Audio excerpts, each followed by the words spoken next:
Nay, Clarissa? Ha? Bakit naman nangyari? Hindi, bumaba na kasi kakain yata. Ay, salamat naman. Ikaw naman, nakasigaw ka. Kalmado na yan. Anak!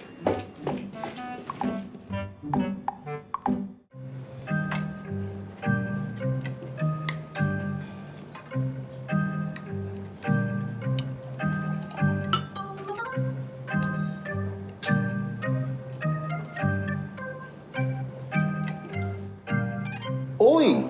Buti inabot ko kayo, Ay, nasabay na ako, Malapit na pala yung eleksyon dito sa village nyo, Sigurado maraming hingi ng tulong sa inyo. Hindi. Wala pang kumakausap. Ganun ba? Ganun. Oh, Elsa, nasabi mo na ba yung good news kay Pitts? Pitts, kahapon, ang daming tao doon sa KTV. Ang saya-saya. Yun na yata yung pinakamalaking kita ng KTV. Di ba, Elsa? Chito, tuloy ba yung lakad yun ni Kara next week? Opo. Ay, gusto ko sana sumama Pero ayaw ni Janice Maganda sana yun kung sama-sama tayo, no? Ang saya-saya siguro nun. Ay, Pitts! Nasabi niyo ba kayo ni Janice? Alin? Yung sa opisina. May bago tayong kliyente sa PM. Sunod-sunod talaga yung swerte niyo sa pamilya niyo. Ang saya-saya niyo siguro, no? Tay, panik po muna ako. Sige na. Thank you po. Ay, pero...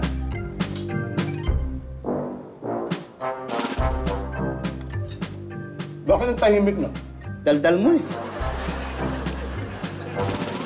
Sorry na, hindi ko naman akalain na ganun kalungkot si Clarice ikaw naman kasi yung bibig mo Mabilis ka na sa pagkain, mabilis pa sa chismis. Baka pwede natin pakiusapan si Jacob. Nakausapin siya. Talaga lang, ha? Ikaw kaya, kung kayo ni Berta maghiwalay, kakausapin mo? Uy, bakit hiwalay na kayo ni Berta? Hindi! Ate Baby, fake news yan! Halimbawa nga Hoy, lang. tumigil na nga kayo. Sumasakit na ulo na itong dalawa, Ay, sa'yo pa talaga galing yan, ha?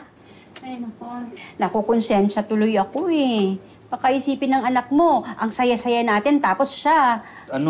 Uy, hindi naman siguro ganyan mag-isip yung anak mo, no? Hindi, kung gusto niyo po, ako na lang kakausap sa kanya, tapos yayain ko siya lumabas, baka sakaling pumayag. Pwede. Importante may makausap talaga yung anak mo. Para kahit papano, alam natin kung ano tumatakbo sa isip niya. Nakakalurky? Bakit po may tumatakbo sa isip niya? Ay, sir, gusto mo habulin namin? Sige, magabulang kayo sa EDSA. Edsa raw, tara. Sense, ha? Uy, saan ang punta mo? Lalabas lang po ako. Uy, Isama makikasama kami. namin. Okay lang po ako. Ako na hindi po yung magdadrive. Kaya ko naman na